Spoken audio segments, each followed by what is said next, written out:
బీఆర్ఎస్కి చెందిన ఎమ్మెల్యేలు సీఎం రేవంత్ రెడ్డిని కలవడం రాజకీయ వర్గాల్లో ఆసక్తి రేపుతుంది.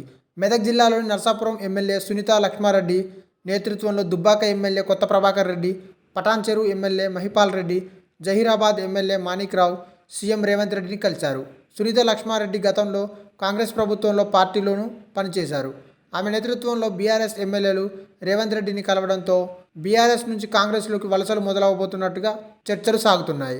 అయితే తాము మర్యాదపూర్వకంగానే సీఎం రేవంత్ రెడ్డిని కలిశామని, జిల్లాకు సంబంధించిన అభివృద్ధి పనులు, నియోజకవర్గాలలో ఎమ్మెల్యేలకు ప్రోటోకాల్, భద్రత గురించి మాత్రమే సీఎంతో చర్చించామని సునీత లక్ష్మారెడ్డి చెప్పారు.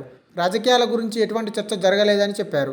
అయితే నలుగురు బీఆర్ఎస్ కీలక నేతలు కేసీఆర్కి చెప్పకుండానే వెళ్లి సీఎం రేవంత్ రెడ్డిని కలవడంతో వారు పార్టీ మారడం ఖాయమనే టాక్ బలంగా వినిపిస్తుంది. నియోజకవర్గ సమస్యలపై చర్చించేందుకు సీఎంను కలిశామని వారు చెబుతున్నా ఈ వ్యవహారం చర్చకు దారితీస్తుంది. వీరి భేటీపై రకరకాల ఊహాగానాలు వినిపిస్తున్నాయి. మంత్రి కోమటిరెడ్డి వెంకటరెడ్డి 30 మంది బీఆర్ఎస్ ఎమ్మెల్యేలు తమతో టచ్లో ఉన్నారని, లోక్సభ ఎన్నికల తర్వాత కాంగ్రెస్ పార్టీలో చేరవచ్చని మంగళవారమే సంచలన ప్రకటన చేశారు. అయితే ప్రత్యర్థి పార్టీలను బలహీనపరిచేందుకు ఆడే మైండ్ గేమ్స్లో భాగంగా కూడా రాజకీయ నాయకులు ఇటువంటి ప్రకటనలు చేస్తూ ఉంటారు. కనుక మంత్రి ప్రకటనను సీరియస్గా తీసుకోలేదు.